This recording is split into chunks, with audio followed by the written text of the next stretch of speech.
ভাই হাতে এটা কি দেখতেছেন? ভাই দেখতেছি তো ভাই ফুসকা। আচ্ছা এটা ফুসকা না ভাই, এইটা তেল ছাড়া একবার বলের মতো ফুলায় দেখাই দিব আপনাকে। ভাই জীবনে কেউ কোনোদিন ফুসকা তেল ছাড়া ভাজতেই পারে নাই, আপনি বলতেছেন আবার বলের মতো। আজকে ডাইরেক্ট চ্যালেঞ্জ দিলাম, এই ফুসকা তেল ছাড়া ডাইরেক্ট বলের মতো ফুলায় দেখা দেব 3 থেকে 4 মিনিটে। কিভাবে সম্ভব ভাই? এই যে ভাই জাদুর বাক্স চলে আসছে। ওরে ভাই এই জাদুর বাক্সের মধ্যে, এই জাদুর বাক্সে আজকে আপনার তেল ছাড়া যে কোনো ধরনের ভাজাভাজি হবে, প্লাস তেল ছাড়া যে কোনো ধরনের রান্না আপনি করতে পারবেন। মানে তেল ছাড়াই রান্না হবে? তেল ছাড়াই রান্না হবে। আবার কি অটোমেটিক্যালি টাইম নেবে, অটোমেটিক্যালি অফ হবে। ভাই কথা শুনতে চাই না, আগে কাজ দেখতে চাই। আচ্ছা ঠিক আছে, এই যে খুললাম। ওকে, ভিতরে তো তেল। কই তেল?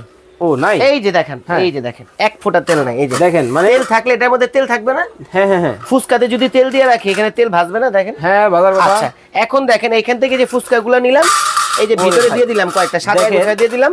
ওকে, এই যে লাগাই দিলাম। আচ্ছা জাস্ট এখানে ফাংশন ক্লিক করব, ও টাইম নেবে, টেম্পারেচার নেবে, নিজেরটা নিজে নিজে হয়ে যাবে 3 থেকে 4 মিনিটের মধ্যে। 3 থেকে 4 মিনিট একদম গোল হবে। শুধু ফুসকাই ভাজা যাবে? এটার মধ্যে সব ধরনের সবকিছু করতে পারবেন। কি কি করতে পারবেন সেটা আপনাদেরকে আমি দেখাই দিচ্ছি। দেখেন একটু এখানে আসেন, দেখেন এখানে পিজা করতে পারবেন, ফ্রেঞ্চ ফ্রাই করতে পারবেন, আচ্ছা চিকেন বারবিকিউ করতে পারবেন, বাদাম কাঁচা বাদাম দিবেন, বালু লাগবে না, তেল লাগবে না, বাদাম ভাজা হয়ে যাবে। আচ্ছা বিস্কিট করতে পারবেন, কেক করতে পারবেন, ওকে, এবং কি মিট, গরুর মাংস, স্টেক করতে পারবেন আপনি। আচ্ছা দর্শক দেখেন তেল ছাড়া এমন একটা মেশিন কিন্তু বাংলাদেশের বাজারে চলে আসছে, দেখতে পাচ্ছেন ভাই। সবগুলো তো একই মডেল? সবগুলো একই মডেল, আবার কি ইনভার্টার টেকনোলজি।